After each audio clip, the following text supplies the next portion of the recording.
واذکر فی الکتاب موسیٰ انہ کان مخلصا وکان رسولا نبیا نادیناہ من جانب الطور الایمن وقربناہ نجیا ووہبنا لہ من رحمتنا اخاہ ہارون نبیا واذکر فی الکتاب اسماعیل انہ کان صادق الوعد وکان رسولا نبیا وکان یأمر اہلہ بالصلاة والزکاة وکان عند ربہ مرضیا واذکر فی الکتاب ادریس انہ کان صدیقا نبیا ورفعناہ مکانا علیا صدق اللہ العظیم۔ رب اشرح لی صدری ویسر لی امری واحلل عقدۃ من لسانی یفقہوا قولی۔ اللہم ربنا الہمنا رشدنا واعذنا من شرور انفسنا، اللہم ارنا الحق حقا وارزقنا اتباعہ وارنا الباطل باطلا وارزقنا، اللہم ربنا آنس وحشتنا فی قبورنا وارحمنا بالقرآن العظیم، اللہم اجعلہ لنا اماما ونورا وہدا ورحمہ، اللہم ذکرنا منہ ما نسینا وعلمنا منہ ما جہلنا وارزقنا تلاوتہ آناء اللیل وآناء النہار واجعلہ لنا حجتا یا رب العالمین آمین۔ کل ہم نے سورہ مریم کا آغاز کر لیا تھا اور تقریباً نصف کا ہم ترجمہ کر چکے ہیں، لیکن یہ بات بیان ہونے سے رہ گئی کہ مکی اور مدنی صورتوں کے جس تیسرے گروپ میں اس وقت ہم ہیں، جس کی مکیات کا آغاز ہوا تھا سورہ یونس سے، تو اس میں 9 صورتیں ہم پڑھ چکے ہیں۔ جیسا کہ میں نے عرض کیا، وہ 9 صورتیں تین صورتوں کے سب گروپس کی شکل میں ہیں۔ ہر سب گروپ میں ایک جوڑا ہے جس کے اندر وہ نسبت زوجیت بتمام الکمال موجود ہے، اور ایک منفرد مزاج کی صورت ہے۔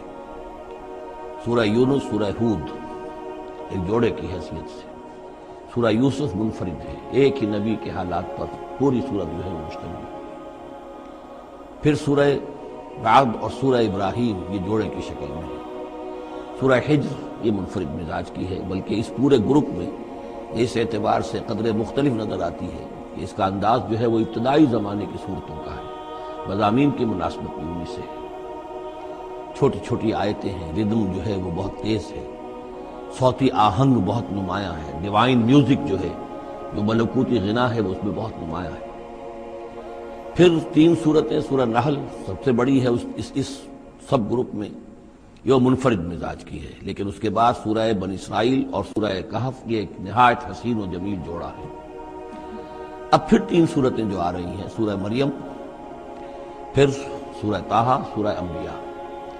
یہاں بھی معاملہ وہی ہے کہ ان میں سے 2 صورتیں جو ہیں سورہ مریم اور سورہ انبیاء، ان میں بڑی گہری مشابہت ہے، اور یہ قصص النبیین کے انداز میں یہاں تذکرہ ہے انبیاء کرام کا، انباء الرسل کے انداز میں نہیں ہے۔ وہ جو انداز سورہ کہف، سورہ اعراف میں ہم نے دیکھا، سورہ ہود میں ہم نے دیکھا کہ رسول آئے، انہوں نے دعوت دی، قوم نے انکار کیا، قوم ہلاک کر دی گئی، یہ انداز جو انباء الرسل ایام اللہ اس کا نہیں ہے۔ لیکن یہ کہ ایک جو ہے اس سب گروپ میں منفرد صورت ہے، اور وہ ہے سورہ طٰہٰ۔ یہ اس اعتبار سے کہ تقریباً پوری ایک ہی رسول کے حالات پر مشتمل ہے، حضرت موسیٰ علیہ السلام۔ 8 میں سے 5 رکوع مسلسل جو ہیں وہ حضرت موسیٰ علیہ السلام کے حالات پر ہیں، اور ان کی ایک نسبت جو معنوی قائم ہو جاتی ہے اس سورہ مبارکہ کی سورہ یوسف کے ساتھ، وہ یہ ہے کہ تاریخی اعتبار سے ہمیں معلوم ہے کہ حضرت یوسف علیہ السلام کے زمانے میں بنی اسرائیل مصر میں جا کر آباد ہوئے، اور حضرت موسیٰ علیہ السلام کے ذریعے سے اللہ تعالیٰ نے انہیں پھر جو مصر میں فرعونیوں نے انہیں جو اپنا غلام بنا لیا تھا، اس غلامی سے نجات دلائی، اور وہ واپس مصر سے نکل کر پھر اپنے آبائی وطن جو ہے سمجھیے جو حضرت ابراہیم کا مسکن تھا، یعنی فلسطین کی طرف روانہ ہوئے۔ تو ان میں بھی ایک نسبت قائم تو ہو جاتی ہے، لیکن وہ فاصلے سے ہے۔ سورہ مریم میں اور سورہ انبیاء میں آپ کو قصص النبیین کے انداز کا بات ملے گی، تو یہ آپ جب ہم پڑھیں گے تو بات نمایاں ہو جائے گی۔ البتہ ایک چیز کے لیے رات میں نے کہا تھا اس پر گفتگو کل ہوگی۔ سورہ مریم میں ہم نے اب تک جو پڑھا ہے، سب سے پہلے حضرت زکریا، حضرت یحییٰ کا تذکرہ ہوا پہلے رکوع میں۔ دوسرا رکوع بہت طویل ہے، اس میں حضرت مریم اور حضرت عیسیٰ کا سلام علیہم ان کا تذکرہ ہوا ہے۔ تیسرے رکوع میں پھر حضرت ابراہیم علیہ السلام کا اور ان کے ساتھ ہی پھر حضرت اسحاق اور حضرت یعقوب کا تذکرہ ہوا ہے۔ حضرت ابراہیم کے بارے میں کہا گیا کہ انہ کان صدیقا نبیّا۔ اب یہ ایک نئی ترکیب ہے کہ جو پہلی مرتبہ قرآن مجید میں آئی ہے، اور میں نے اسی لیے آج جو ہے کئی آیات تلاوت کی ہیں اگلے رکوع کی، کہ آپ یہ دیکھ سکیں کہ دو کے بارے میں آ رہا ہے رسولا نبیّا۔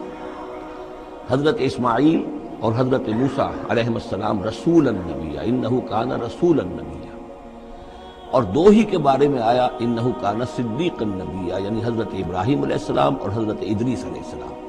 اس میں فرق کیا ہے؟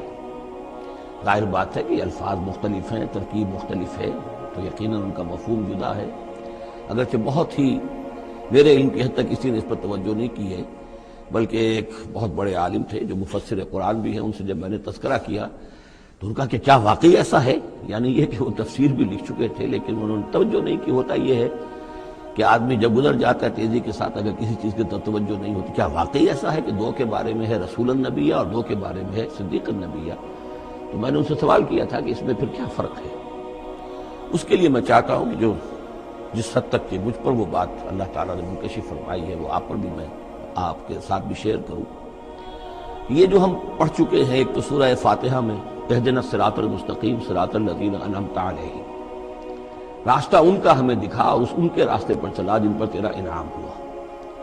اس کی وضاحت سورہ نساء میں آئی، وَمَن يُطِعِ اللَّهَ وَالرَّسُولَ فَأُولَٰئِكَ مَعَ الَّذِينَ أَنْعَمَ اللَّهُ عَلَيْهِم مِّنَ النَّبِيِّينَ وَالصِّدِّيقِينَ وَالشُّهَدَاءِ وَالصَّالِحِينَ وَحَسُنَ أُولَٰئِكَ رَفِیقًا۔ یہ منعم علیہم جو ہیں، جن پر اللہ تعالیٰ کا انعام ہوا ہے، یہ جو جماعت ہے منعم علیہم کی، اس کے 4 درجات ہیں۔ اوپر سے چلیں گے تو انبیاء سب سے اوپر ہیں، پھر نیچے ان کے درجہ ہے صدیقین کا، پھر ان سے نیچے شہداء کا، اور پھر بیس لائن سمجھیے کہ وہ صالحین مومنین جو نیک دل مسلمان ہیں، مخلص ہیں، صادق القول ہیں، صادق الایمان ہیں، یہ گویا کہ بیس لائن ہے۔ نیچے سے چلیں گے تو اس بیس لائن سے اگر کوئی شخص ترقی کرے گا تو پھر درجہ اس کے لیے کیا ہے؟ شہادت کا ہے، اس کے اوپر ایک درجہ صدیقیت کا ہے، اور یہ آخری درجہ ہے، اس لیے کہ اس سے آگے نبوت کا جو درجہ ہے وہ اکتسابی نہیں ہے، وہ تو وہبی ہے، اور وہ دروازہ بھی اب بند ہو چکا، وہ ہمیشہ کے لیے وہ آؤٹ آف باؤنڈز ہے اب نوع انسانی کے لیے، وہ نبوت کا دروازہ بند ہو چکا۔ اس صدیقین اور شہداء کے درمیان کیا فرق ہوتا ہے، اس کو اب سمجھ لینا چاہیے، اور اس کو جدید سائیکالوجی کی 2 اصطلاحات کے حوالے سے آپ بڑی آسانی سے سمجھ سکیں گے۔ اللہ تعالیٰ نے عام طور پر انسانوں کو 2 مختلف مزاجوں پر بنایا ہے، ایکسٹروورٹس، انٹروورٹس۔ کچھ لوگ ہوتے ہیں کہ جو باہر کی دنیا سے انہیں زیادہ دلچسپی ہوتی ہے، کچھ کھیل کود میں، سیر میں، باغ، یہ وہ، باہر کی دنیا سے ملنا جلنا، لوگوں سے ملیں گے، وہ پبلک میں ہوں گے، مجلس میں ہوں گے تو زیادہ چہکیں گے، زیادہ خوش ہوں گے۔ کچھ لوگ برعکس مزاج کے ہوتے ہیں، وہ دروبین قسم کے لوگ ہوتے ہیں، انٹروورٹس۔ وہ اپنے خیالات ہی میں مگن رہتے ہیں، غور و فکر کرتے ہیں، سوچ بچار کرتے ہیں، انہیں تنہائی زیادہ پسند ہوتی ہے، تنہائی میں وہ زیادہ خوش رہتے ہیں۔ تو یہ ایکسٹروورٹس اور انٹروورٹس 2 مزاج ہیں بنیادی طور پر، اللہ تعالیٰ نے بنائے ہیں مختلف مزاج جو ہیں۔ اور ایک ہوتی ہے تیسری ایک کیفیت کہ جس میں یہ دونوں چیزیں بڑے توازن کے ساتھ ہو، ایمبیورٹ۔ یہ بہت شاذ ہوتا ہے، بہت شاذ ہوتا ہے، بہت کم لوگ ہوتے ہیں دنیا میں کہ جو واقعتاً اس میں توازن قائم کر سکیں، یا ادھر کا رجحان ہوگا یا ادھر کا رجحان ہوگا۔ تو جو یہ انٹروورٹس ہوتے ہیں، جو غور و فکر کرتے رہتے ہیں، ان کے اندر جو ہے وہ یوں سمجھیے کہ فطرت کی جو اصل حقائق ہیں وہ کچھ زیادہ محفوظ رہتے ہیں ان کے غور و فکر کی وجہ سے۔ پھر وہ کائنات کے بارے میں بھی سوچتے ہیں، تو اس کائنات کی تمام آیات الہیہ بھی گویا کہ ان سے ہم کلام ہوتی ہیں، اشارے کرتی ہیں۔ یہ وہ لوگ ہوتے ہیں کہ جن تک گویا کہ وہ حقائق از خود روشن ہو چکے ہوتے ہیں ان تک، کہ جیسے ہم نے سورہ فاتحہ پڑھتے ہوئے کہا کہ کچھ لوگ ہوتے ہیں اپنی فطرت سلیمہ اور عقل سلیم کی رہنمائی میں یہاں تک تو پہنچ گئے کہ اللہ کو پہچان لیا، آخرت کو پہچان لیا، یہ بھی سمجھ لیا کہ اللہ ہی کی بندگی کرنی چاہیے، کیسے کریں یہ پتہ نہیں، اہدنا الصراط المستقیم، اب وہ راستہ مانگتے ہیں کہ ہمیں راستہ دکھا۔ یہ صدیقین ہوتے ہیں، اور ان کی شان یہ ہوتی ہے کہ جیسے ہی کسی نبی کی دعوت ان کے کان میں آتی ہے وہ ایسے لپک کر قبول کرتے ہیں کہ گویا کہ منتظر بیٹھے تھے، جیسے کوئی شخص وضو کر کے بیٹھا ہوا کہ بس اذان کی آواز آئے اور میں چلوں، اتنا ہی ہوتا ہے۔ اسی لیے حضور نے فرمایا ابو بکر رضی اللہ تعالیٰ عنہ کے بارے میں کہ میں نے جس کے سامنے بھی ایمان کی دعوت پیش کی اس نے کچھ نہ کچھ توقف ضرور کیا سوائے ابو بکر کے، ایک لحظے کا توقف نہیں کیا، گویا کہ وہ تو تیار بیٹھے ہوئے تھے۔ البتہ جو ایکسٹروورٹس ہوتے ہیں وہ چونکہ ان کی توجہ نہیں ہوتی حقائق کی طرف، وہ دنیا میں مگن ہیں، کھیل کود میں ہیں، شکار میں ہیں، کشتیوں میں ہیں، ہنسی مذاق میں ہیں، گفتگوؤں میں لگے ہوئے ہیں، تو انہیں کچھ زیادہ غور و فکر کی ان کے اندر جو ہے طبیعت کے اندر میلان نہیں ہوتا اس کا، لہذا انہیں دیر لگ جاتی ہے نبی کی دعوت کو سمجھنے میں، اس کی طرف متوجہ ہونے میں۔ لیکن یہ ہے کہ جب ان کا توجہ ہو جاتی ہوتی بھی عام طور پہ جذباتی انداز میں ہوتی ہے، لیکن جب ان کی توجہ ہو جائے جذباتی انداز میں تو پھر یہ ہے کہ وہ چونکہ ہوتے ہیں ایکٹیو زیادہ ہوتے ہیں، لہذا وہ اپنی فعالیت کی وجہ سے آگے نکل جاتے ہیں، بظاہر وہ صدیقین سے آگے نکل جائیں گے فعالیت کی وجہ سے، اس لیے کہ وہ فعال زیادہ ہیں۔ اب اس کی مثال حضرت عمر ہے، حضرت حمزہ ہے رضی اللہ تعالی عنہما۔ 6 سال لگ گئے۔ حضرت عمر کے بارے میں تو آپ کہہ سکتے ہیں کہ سب کوئی گھرانہ مختلف تھا، وہ بنو عدی میں سے تھے، حضور بنو ہاشم میں سے تھے، لیکن حضرت حمزہ کو کیوں دیر لگ گئی؟ 6 سال سگے چچا ہیں، دودھ شریک بھائی ہیں، ساتھ کے کھیلے ہم جولی ہیں، نہایت محبت کرنے والے حضور سے، اور اسی کیفیت کے اندر وہ ایمان لائے ہیں۔ ایک روز آئے باہر سے، شکار کھیل کر آ رہے تھے، کئی دن باہر رہے تھے، واپس آئے تو ابھی گھر میں داخل نہیں ہوئے تھے، لونڈی نے کہا کہ آج تو ابو جہل نے بڑی گستاخی کی ہے آپ کے بھتیجے کے ساتھ، اور بس یہ سنتے ہی آگ بگولا ہو کر گئے ہیں، کمان جا کے ماری ابو جہل کے سر میں کہ تم نے یہ کیا ہے، اور اسی وقت کا اچھا میں اس پر ایمان لایا، آؤ کرو مقابلہ تو یہ ان کے ایمان کا معاملہ۔ تو یہ حمزہ ہے، اس طرح حضرت عمر ہیں، چلے تھے حضور کو قتل کرنے کے ارادے سے، لیکن اپنی بہن کے اندر جو دیکھی، اس کے اندر یہ کہاں سے اتنی استقامت آ گئی کہ بھائی جان چاہے آپ ہمیں قتل کر دیں، جان سے مار دیں، لیکن اب یہ جو دین ہم نے قبول کیا اس کو ہم چھوڑنے والے نہیں ہیں۔ بہنوئی کو تو مار مار کے لہو لہان کر دیا تھا سعید بن زید کو، بہن کو بھی مارا ہے، لیکن پھر اچانک بدل گئے۔ پھر وہی عمر جو ہے جو تلوار ننگی لے کے چلا تھا قتل کرنے کے ارادے سے، گردن میں تلوار حمائل کیے ہوئے جیسے غلام ہوتے ہیں، ان کے ہاں غلاموں کا رواج یہ تھا، ان کی تلواریں گردنوں میں حمائل ہوتی تھی، وہ آ رہا ہے اور ایمان لا رہا ہے۔ تو یہ ہے شہداء، صدیقین اور شہداء۔ تو اب مزاج جو ہے انبیاء میں بھی آپ کو ملے گا، کچھ لوگوں کا مزاج شہداء سے مناسبت رکھتا ہے۔ حضرت اسماعیل کا آپ نے سنا ہوگا، یہ واقعات قصوں میں آتے ہیں، وہ شکار جیسے کہ حضرت حمزہ کی کیفیت ہے، وہ نکل جاتے تھے۔ حضرت ابراہیم 2 مرتبہ گئے ہیں، ملاقات ہی نہیں ہوئی، اس لیے کہ وہ اپنے شکار پر نکلے ہوئے تھے۔ اس طرح کا معاملہ حضرت اسماعیل کا تھا۔ حضرت موسیٰ بھی جلالی مزاج کے آدمی تھے، ایک آدمی کو مکہ مارا ہے، اس کی جان نکال دی ہے۔ حضرت ابراہیم وہ دوسری قسم، وہ صدیق النبی، ان کے مزاج جو ہے وہ اس نوعیت کا، صدیقیت کے ساتھ مناسبت رکھنے والا۔ تو نبوت تو ان کو بھی ملی، نبوت ان کو بھی ملی، لیکن مزاجی فرق کی وجہ سے ایک صدیق نبی ہے اور ایک رسول نبی ہے۔ اس لیے کہ رسول کے ساتھ جو لفظ مناسبت رکھتا ہے وہ شہادت ہے، تمام رسول شاہد بنا کر بھیجے گئے۔ یہ جو کار رسالت ہے، تبلیغ اور اتمام حجت، اس کے اندر تو عمل کا پہلو زیادہ ہے، اور اس میں پھر شہداء زیادہ نمایاں ہوتے ہیں۔ تو رسولوں کے لیے تو ہے ہی یہ، یا ایھا النبی انا ارسلناک شاہدا ومبشرا ونذیرا وداعیا الی اللہ باذنہ وسراجا منیرا، اور جیسے کہ ہم نے پڑھا وکیف اذا جئنا من کل امۃ بشہید، تو رسولوں کے ساتھ مناسبت لفظ کی جو ہے وہ شہادت کی ہے۔ تو گویا کہ شہداء کا مزاج رکھنے والے جو نبی ملے وہ رسول النبیاں ہیں، اور صدیقیت کا مزاج رکھنے والے جن کو نبوت مل گئی وہ صدیق نبی ہیں۔ تو حضرت ابراہیم انہ کان صدیقا نبیا، وہ تو ہم پڑھ چکے تھے، اب آگے چلیے۔ ابھی اس موضوع پر مزید گفتگو سورہ حدید میں چل کر ہوگی۔ اولئک ھم الصدیقون والشہداء عند ربہم، اس کے جو دوسرے رکوع کے آخر میں یہ آیت آئی ہے، تو وہاں جا کر انشاءاللہ اس کے سلسلے میں مزید کچھ گفتگو ہوگی۔ وَاذْکُرْ فِی الْکِتَابِ موسیٰ، اور کتاب میں تذکرہ کیجئے موسیٰ کا، انہ کان مخلصا، یقیناً ہم نے اسے خاص اپنا بنا لیا تھا۔ اس کی تفسیر آگے آ جائے گی سورہ طٰہٰ کے اندر۔ وَکَانَ رَسُولًا نَبِیًّا، اور وہ رسول نبی تھے۔ وَنَادَیْنَاهُ مِن جَانِبِ الطُّورِ الْأَیْمَنِ، اور ہم نے اس کو پکارا، اس سے بات کی، اس کو بلایا طور پہاڑ کے داہنی جانب سے۔ وَقَرَّبْنَاهُ نَجِیًّا، اسے قریب ہم نے بلایا سرگوشی کے لیے۔ وَوَهَبْنَا لَهُ مِن رَحْمَتِنَا أَخَاهُ هَارُونَ نَبِیًّا، اور ہم نے اسے اپنی رحمت سے اس کو یہ مقام بھی عطا کیا کہ اس کے بھائی ہارون کو بھی نبوت عطا کر دی، کیونکہ یہ درخواست کی تھی حضرت موسیٰ علیہ السلام نے، وہ اگلی صورت میں آ جائے گا۔ وَاذْکُرْ فِی الْکِتَابِ اسماعیل، اور ذرا تذکرہ کیجئے کتاب میں اسماعیل کا بھی، انہ کان صادق الوعد، یقیناً وہ بڑے وعدے کے سچے تھے۔ اور خاص طور پر اشارہ ہو رہا ہے اتنا بڑا وعدہ جو حضرت ابراہیم سے اپنے والد سے انہوں نے کیا تھا کہ یا ابت افعل ما تؤمر ستجدنی انشاءاللہ صابرا، ابا جان کر گزریے جو بھی آپ کو اللہ کی طرف سے حکم آ رہا ہے، مجھے ذبح کرنے کا حکم ذبح کر دیجئے، انشاءاللہ آپ مجھے صابر پائیں گے۔ تو وہ آخری وقت تک انہوں نے اپنے اس وعدے کو نبھایا اور گردن جو ہے رکھ دی کہ چلائیے چھری۔ صادق الوعد وکان رسول النبی، وہ بھی مزاجی اعتبار سے جو میں نے عرض کیا ہے، حضرت حمزہ کیونکہ ویسے بھی نسل میں حضرت اسماعیل کی نسل میں سے ہے، تو اگر آپ دیکھیں گے تو بہت ہی ان کے درمیان شخصیت کی مشابہت نظر آئے گی۔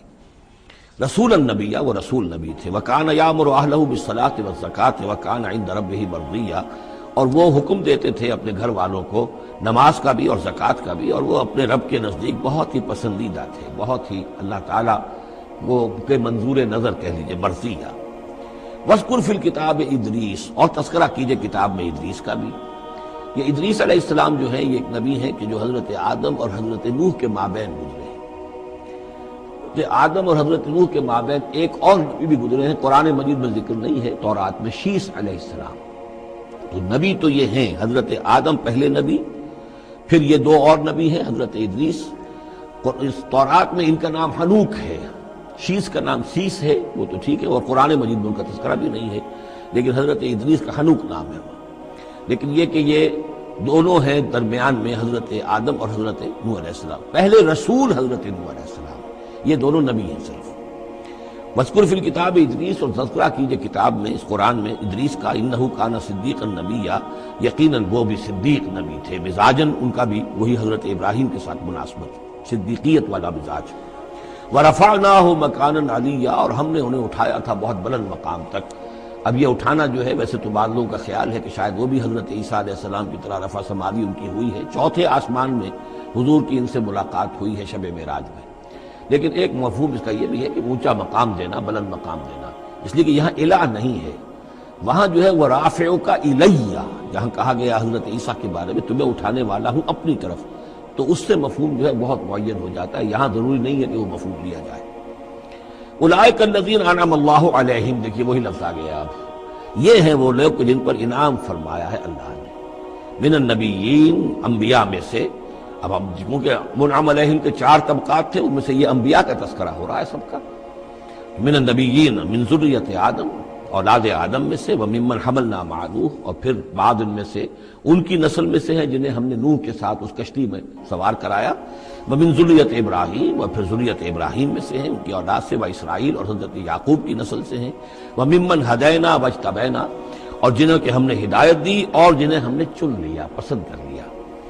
اذا تتلیٰ علیہم آیات الرحمن، ان کی کیفیت یہ ہوتی تھی کہ جب رحمان کی آیات ان کو پڑھ کر سنائی جاتی تھی، خروا سجدا وبکیا، تو وہ گر پڑتے تھے اللہ کی جناب میں سجدہ کرتے ہوئے، روتے ہوئے۔ سجدہ کر لیجیے۔ فخلف من بعدہم خلف، پھر ان کی جگہ پر بعد میں آ گئے، ان کے جانشین ہوئے، ان کے وارث ہوئے ایسے ناخلف لوگ۔ یہ خلف کا لفظ جب آتا ہے لام کی جزم کے ساتھ تو ناخلف، یعنی ایسے لوگ کہ جو اپنے اسلاف کے کردار اور ان کی بزرگی جو ہے اس کو برباد کرنے والے، تباہ کرنے والے، ان کی نیک نامی کو بٹا لگانے والے، ناخلف۔ فخلف من بعدہم خلف، پھر ان کی اولاد میں سے ایسے ناخلف بھی پیدا ہوئے، اضاعوا الصلاۃ، جنہوں نے نماز کو تو ضائع کر دیا، واتبعوا الشہوات، اور خواہشات کی پیروی کی، شہوات، خواہشات، جذبات، فسوف یلقون غیا، تو ان قریب ان کی ملاقات ہو جائے گی گمراہی کے ساتھ، یعنی گمراہی کا جو انجام ہے یہ اس سے دوچار ہو جائیں گے۔ الا من تاب وآمن وعمل صالحا، سوائے اس کے کہ جو توبہ کریں اور ایمان لائیں اور نیک عمل کریں، فاولئک یدخلون الجنہ، وہ لوگ جنت میں داخل ہوں گے، ولا یظلمون شیئا، اور ان پر قطعاً کوئی ظلم نہیں کیا جائے گا، ان کا کوئی حق تلفی نہیں کی جائے گی، ان کے پورے اعمال کا انہیں بدلہ مل جائے گا۔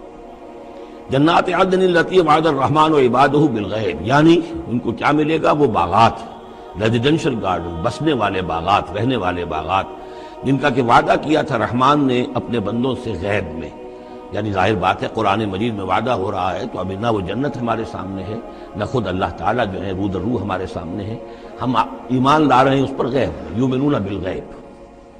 انہ کان وعدہ ماتیا، یقیناً اس کا وعدہ جو ہے وہ تو پورا ہونے والا ہی ہے، اس کو تو وقت پر پہنچنا ہی ہے، اب وہ اپنی جگہ پر پختہ ثابت ہوگا۔ لا یسمعون فیہا لغوا الا سلاما، وہ نہیں سنیں گے اس میں کوئی لغو بات، بس صرف سلام ہی سلام، ہر طرف سے فرشتے آ رہے ہیں تو سلام، قیلا سلاما سلاما۔ وَلَهُمْ رِزْقُهُمْ فِيهَا بُكْرَةً وَعَشِيًّا، اور ان کے لیے ان کا رزق ہوگا اس میں صبح بھی اور شام کو بھی۔ تلک الجنت التی نورث من عبادنا من کان تقیا، یہ ہے وہ جنت جس کے وارث بنائیں گے ہم اپنے بندوں میں سے ان کو کہ جو متقی ہوں گے، خدا ترس ہوں گے، اللہ سے ڈرنے والے ہوں گے۔ وما نتنزل الا بامر ربک، اور اے نبی ہم نہیں نازل ہوتے مگر آپ کے رب کے حکم سے۔ لہ ما بین ایدینا وما خلفنا وما بین ذلک وما کان ربک نسیا، اسی کے اختیار میں ہے جو کچھ ہمارے سامنے ہے اور جو کچھ ہمارے پیچھے ہے اور جو ان دونوں کے مابین ہے، اور اے نبی آپ کا رب بھولنے والا نہیں ہے۔ یہ بہت اہم مضمون ہے، اور در حقیقت ایک مضمون کا یوں سمجھیے کہ سلسلہ شروع ہو رہا ہے جس کی پہلی کڑی یہ ہے۔ اس کو یوں سمجھیے کہ حضور صلی اللہ علیہ وسلم کو جو قرآن مجید سے شغف تھا اور محبت تھی اور شوق تھا آپ کا، تو جو وقفہ پڑ جاتا تھا وہی میں، وہ آپ پر بڑا شاخ گزرتا تھا۔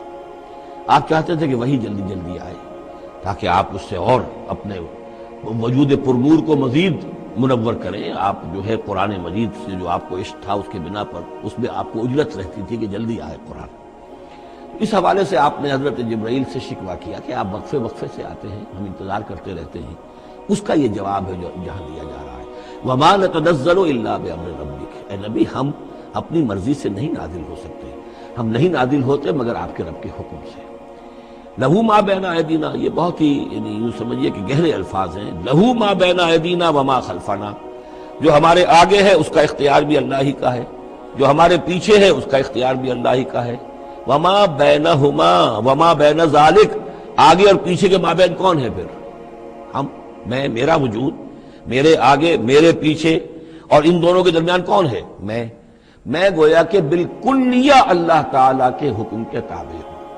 فرشتے کی یہی شان ہے کہ فرشتہ جو ہے یفعلون ما یؤمرون، جو حکم ملتا ہے، لا یعصون اللہ ما امرہم، ان کا معاملہ یہ ہے کہ جو بھی اللہ کا حکم ہے گویا کہ وہ تو اس سے سرتابی نہیں کرتے، سرے منہ اس میں فرق نہیں ڈالتے۔ وما نتنزل الا بامر ربک، ہم نہیں اترتے یا اتر سکتے مگر آپ کے رب کے حکم سے۔ جب اسی کی مصلحت اور اسی کی مشیت ہوتی ہے وہ وحی دے کر ہمیں بھیجتا ہے۔ لہو ما بین ایدینا وما خلفنا وما بین ذالک وما کان ربک نسیا، اور اے نبی یہ جو کچھ تاخیر ہو جاتی ہے کسی بھول کی وجہ سے نہیں ہے کہ اللہ کو کوئی نسیان لاحق ہو گیا ہے تو تھوڑی دیر کے لیے توجہ کہیں اور ہو گئی ہے، معاذ اللہ، تیرا رب جو ہے بھولنے والا نہیں ہے، بلکہ یہ حکمت کے تحت ہے، اللہ تعالیٰ کی مشیت یہ ہے۔ کذالک لنثبت بہ فؤادک رتلناہ ترتیلا، وہ جو ہم پڑھ چکے سورہ بنی اسرائیل میں بھی، وقرآنا فرقناہ لتقرأہ علی الناس علی مکث ونزلناہ تنزیلا، یہ ہماری حکمت ہے کہ ذرا وقفے وقفے سے آپ یہ قرآن لوگوں کو پڑھ کر سنائیں۔ رب السماوات والارض، وہ رب ہے آسمانوں کا اور زمین کا، وما بینہما، اور جو ان دونوں کے مابین ہے، فاعبدہ، پس اسی کی بندگی اور پرستش کیجئے، واصطبر علیہ لعبادتہ، اور اس کی عبادت کے اوپر پوری طرح جمے رہیے، صبر کیجئے۔ ہل تعلم لہ سمیا، تو کیا تم جانتے ہو کہ اس کی سی شان کا کوئی اور ہستی ہے؟ ظاہر بات ہے جو شان اللہ کی ہے اس کی سی شان رکھنے والی کوئی اور ہستی کائنات میں موجود نہیں۔